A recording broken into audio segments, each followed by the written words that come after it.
Hello, and welcome to this video demo where we'll explore how we can use Git in Studio. We'll walk through the steps of accessing github.com and creating a GitHub repository, then open a project in Studio and add it to the online repository. When using Git in Studio, we have multiple source code hosting services to choose from to host our remote repository. A few examples are GitHub, Bitbucket, GitLab, etc. For this demo, we'll use GitHub. To follow along, access github.com and create an account. All set? Great! Let's first sign into GitHub.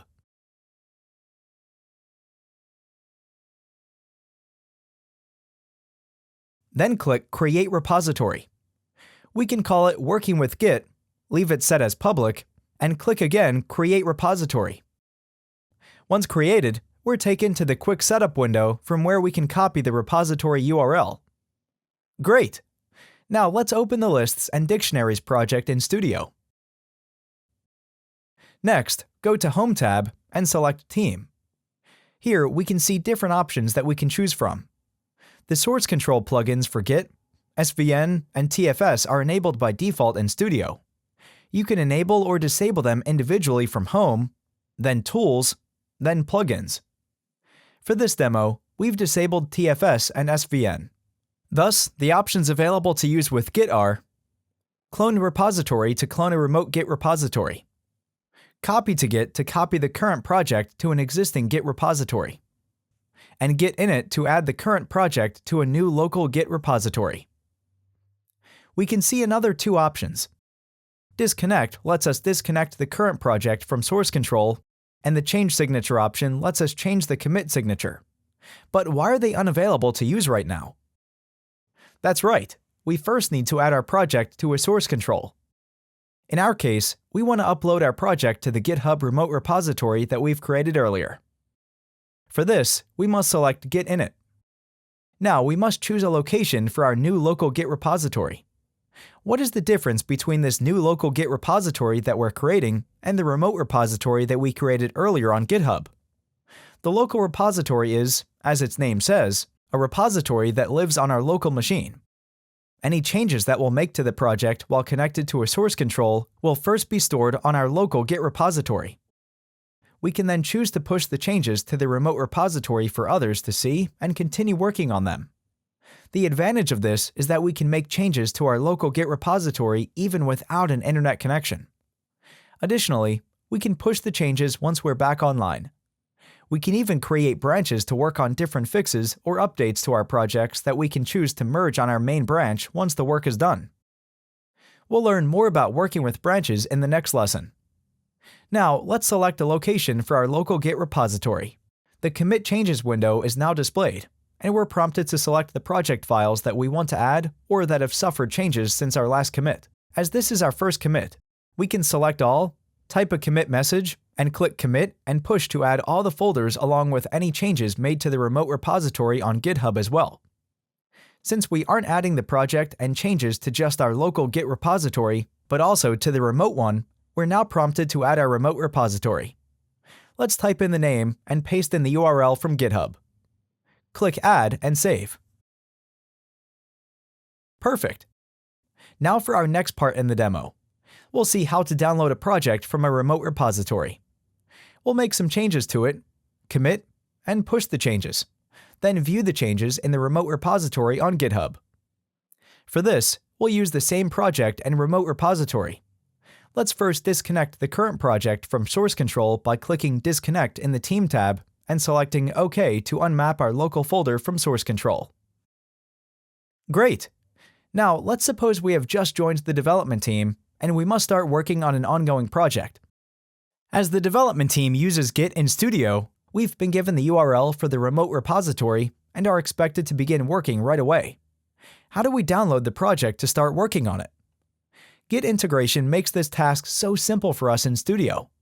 From the Team tab, we click Clone Repository. Then paste in the repository URL, select a checkout directory, and click to use credentials to sign in with GitHub. If you didn't sign out of GitHub, it should see you as already signed in. Let's click Open. Now the project is being retrieved from the GitHub repository. Our project has now been opened and we can begin working on it. Let's make a few changes to the main workflow.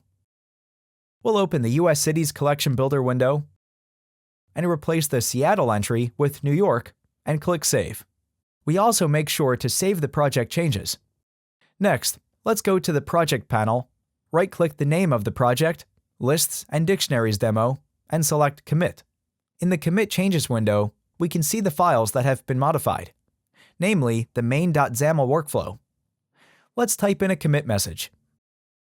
The Amend Commit option allows us to change the last performed commit before the push was performed. Let's select it.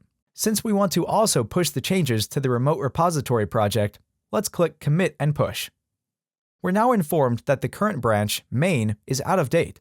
In other words, changes that might have been made to the project on the remote repository aren't currently reflected. Our options here are to either overwrite the remote content or to pull the latest files from the remote repository and then choose what we want to push. Let's click Pull, Rebase. Next, since the version on the remote repository is different from our local one, the differences are highlighted for us. These differences are referred to as conflicts, and we can see added, deleted, and modified files on the remote version of our project and on the local version of our project. In our case, we've deleted Seattle and added New York. Thus, we must choose which change we want to push, the remote version on the left or the local version on the right. Let's choose the local version and click Save. Perfect! Now let's go back to Main and open the UK Cities Collection Builder window and add a new entry with the value Cambridge. Next, let's open again the US Cities Collection Builder window and delete the San Francisco entry and add a new one with the value San Diego. Let's make sure we save the changes to the project. Go to Project Panel, right-click the project name, and select Commit. Add a commit message, click Amend Commit, and select Commit and Push. Let's choose again to Pull, Rebase. The Solve Conflicts window is a great way for us to check all the changes made to the project and choose which will make it to the remote repository for all the team to see. If we click the modified files, we can easily see what was deleted or added. We'll once again choose the local version and click Save. As a final step, let's open GitHub. Click on our profile icon in the top right corner of the window, select Your Repositories, and click the repository that we've worked on, namely, Working with Git. Here, we can see the project files, along with the commit messages and when the changes occurred. If we click the latest commit message for our main file, we can see that there is one changed file with 2 additions and 1 deletion. As in Studio, the modified files are highlighted for us. Great! Now let's do a quick recap of some of the most important aspects that we've covered in this demo. You can connect Studio automation projects to Git by accessing Home, then clicking Team. When it comes to using Git in Studio, it's our personal choice which source code repository hosting service to use. We can choose from hosting services like GitHub, Bitbucket, GitLab, and others. The Git init feature adds the current project to a local Git repository that we can make changes to and push them to the remote repository. Git integration with Studio comes with a feature for solving conflicts that may occur when performing the rebase or push NDS, found in the Commit Changes window. When Studio detects a conflict between the local and remote files, the Solve Conflicts window appears.